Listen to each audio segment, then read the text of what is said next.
2026 বিধানসভা নির্বাচন, কংগ্রেস এই প্রথম আপনার একলা চলো নীতি নিয়েছে এবং বামকে একদম বামের সঙ্গ ত্যাগ করেছে বলা চলে। 294টা আসনে জাতীয় কংগ্রেস একাই লড়ছে, তো আপনাকে প্রার্থী করেছে। অনেক বাধা বিপত্তি পেরিয়ে গেছে, অনেক দফায় ভোট হয়েছে। এবার রাজ্য নির্বাচন কমিশন 2026 বিধানসভা নির্বাচন কুরুক্ষেত্রের ময়দানে 2 দফায় ভোট করেছে। কতটা ফেয়ার ভোট হয়েছে আপনি মনে করছেন জাতীয় কংগ্রেস প্রার্থী হিসেবে? 2 দফায় ভোট হওয়ার পরিপ্রেক্ষিতে নির্বাচন কমিশনার এবারে যে নির্বাচনটা করেছেন আমরা তাতে খুশি যে নির্বাচন ফেয়ার নির্বাচন হয়েছে, সবাই নির্বিঘ্নে ভোট দিতে পেরেছে এবং যে যার ভোটাধিকার নিজেরা প্রয়োগ করতে পেরেছে, এই জন্য আমরা খুশি।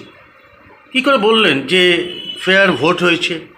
এই ডায়মন্ড হারবারের বুকে যেভাবে আপনার ভোটটা হয়েছে, তাহলে কেন উপনির্বাচন আবার কেন করা তো হচ্ছে? এটা আমি সার্বিক আগে বলেছি যে সার্বিক ওয়েস্ট বেঙ্গলের কথা বলেছি, কিন্তু ফলতার নিরেখে ফলতার নির্বাচনটা একটা সারা পশ্চিমবঙ্গে যেভাবে নির্বাচন হয়েছে, ফলতার নির্বাচনটা একটা অন্য আকারে অন্য রূপে নির্বাচন হয়েছে।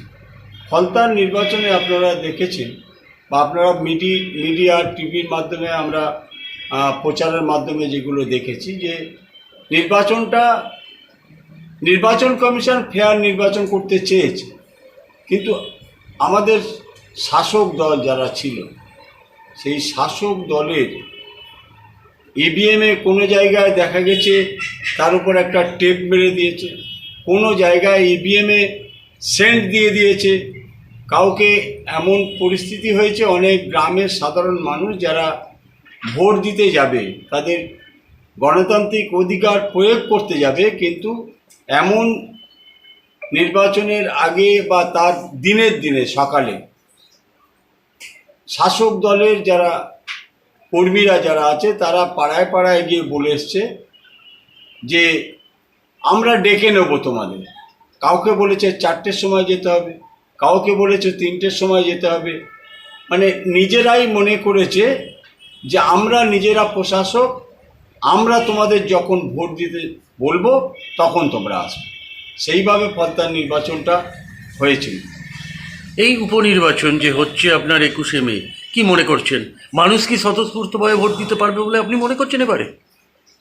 আমি মনে করি এবারের নির্বাচন আমাদের এটা ফলতার একটা নির্বাচন, উপনির্বাচন বলবো না, কারণ আমরা জানতাম উপনির্বাচন হয় সেইখানে যেখানে কোনো প্রার্থী যদি অকাল মৃত্যু হয় অথবা কোনো প্রার্থী কোনো জেতা ক্যান্ডিডেট যদি সে পদত্যাগ করে, তাহলে সেইটা ভ্যাকান্ট হলে তাহলে সেখানে উপনির্বাচন বলে। আমাদের এটা পুনর্নির্বাচন।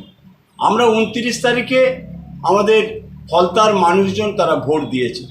ফলতার মানুষজন ভোট দেওয়ার পরে কিন্তু পরবর্তী এতে যখন দেখা গেল গণনার আগে পর্যন্ত বিভিন্ন জায়গা থেকে অভিযোগ এসছে যে তারা ঠিকমতো ভোট দিতে পারেনি। তাদের কোনো জায়গায় দেখা গেছে আপনার সিসি ক্যামেরা ঠিকমতো কাজ করেনি, ইভিএমের বিভিন্ন জায়গায় মানে দিয়েছে, টেপ মেরে দিয়েছে, বা সব কারণে বিভিন্ন জায়গা থেকে রিপোর্ট এসছে। সেটা নির্বাচন কমিশন তাদের তদন্তের মধ্যে দিয়ে শুরু করেছে। তারা সেইভাবে, আমরা প্রথম ভেবেছিলাম যে নির্বাচন কমিশন হয়তো 30টা বুথে পোল করবে, কিন্তু পরবর্তীতে দেখা গেল এক এক করে যখন সিসিটিভি চেক করা গেল তখন দেখা গেল বেশিরভাগ জায়গায় ভোট যে সময়টা হয়েছে বিভিন্ন সময় সিসি ক্যামেরা অফ হয়েছে, সিসি ক্যামেরা ঠিকমতো কাজ করেনি বা ঘুরিয়ে দিয়েছে, যে কোনোভাবেই হয়নি। সেই কারণে নির্বাচন কমিশনার পুনর্নির্বাচনের দিনক্ষণ ঘোষণা করেছে 21শে মে। সেই দিনে আমাদের আবার নতুন করে সবাইকে ফলতার মানুষজনকে আবার নির্বাচনে ভোট দিতে হবে। এই নির্বাচন আবার নতুন করে প্রচার শুরু করতে হয়েছে। মানুষ কি বলছে আবার যে কারণে কংগ্রেস থেকে দূরে সরেছে মানুষ এতদিন, তো কি মনে করছেন এই ফলতা থেকে আপনি জয়লাভ করবেন? এবারে গত নির্বাচনে আমরা শাসক দল সকলকে নির্বাচনে প্রচার পদ্ধতি, যেগুলো আমাদের নির্বাচনের প্রচার কৌশল, মানুষের কাছে জানান দেয়া যে নির্বাচন এসছে, যে নির্বাচন একটা উৎসব, সেই উৎসবে তাদের নিজস্ব গণতান্ত্রিক অধিকার প্রয়োগ করবে। সেটা আমরা যে কংগ্রেসের প্রার্থী হয়েছি সেটা মানুষের কাছে জানানোর দরকার ছিল, ঠিকমতো আমরা জানাতে পারিনি, কারণ সেই সময় নানান দিক থেকে চাপ ছিল। এবারের কিন্তু আমরা পরিষ্কারভাবে মানুষের দরবারে আমরা আমাদের প্রচারে যাচ্ছি এবং মানুষের একটা ঢল নেমেছে। মানুষ আনন্দের সঙ্গে, আমরা যখন প্রচারে যাচ্ছি, মানুষ আমাদের পাশে উপযাচক হয়ে আসছে। আমরা তাদের ফ্ল্যাগ ফেস্টুন আগে কেউ টাঙাতে বা একটা ফ্ল্যাগ টাঙাতে ভয় পেত, এখন মানুষজন, আমরা গ্রামে যখন প্রচারে যাচ্ছি মানুষজনের কাছে নির্বাচনের প্রচারে, তারা নিজেরা আমাদের কাছ থেকে চাইছে যে আমাদের ফ্ল্যাগ দেওয়া হোক, ফেস্টুন দেওয়া হোক, আমরা নির্বিঘ্নে এবারে ভোট দেবো। স্বতঃস্ফূর্তভাবে মানুষ ভোট দেওয়ার জন্যে ফলতার মানুষ উদ্গ্রীব হয়ে আছে। আমরা আশা করি এই ভোটে আমরা ভালো ফল করব।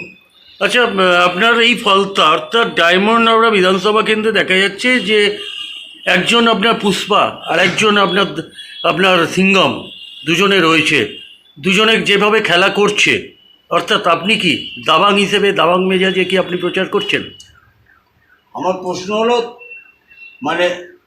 সাড়ে সাড়ে লড়াই হয়েছে, আমরা ছিটকে না কিন্তু শাল কেটে বাড়িয়ে যাব, এটাই আমাদের অভিজ্ঞতার মধ্যে দিয়ে বলছি। এবং মানুষের কাছে যেভাবে যাচ্ছি, মানুষের কাছে যে আশীর্বাদ পাচ্ছি, মানুষের কাছে দোয়া পাচ্ছি, সেই দোয়া এবং আশীর্বাদ নিয়ে আমরা মনে করি ফলতার এই পুনর্নির্বাচনে জাতীয় কংগ্রেস তার মেরুদণ্ড খাড়া করে দাঁড়িয়ে যাবে এবং ভালো ভোট নিয়ে আপনাদের দরবারে পৌঁছাবে, এটা আমরা আশা করছি।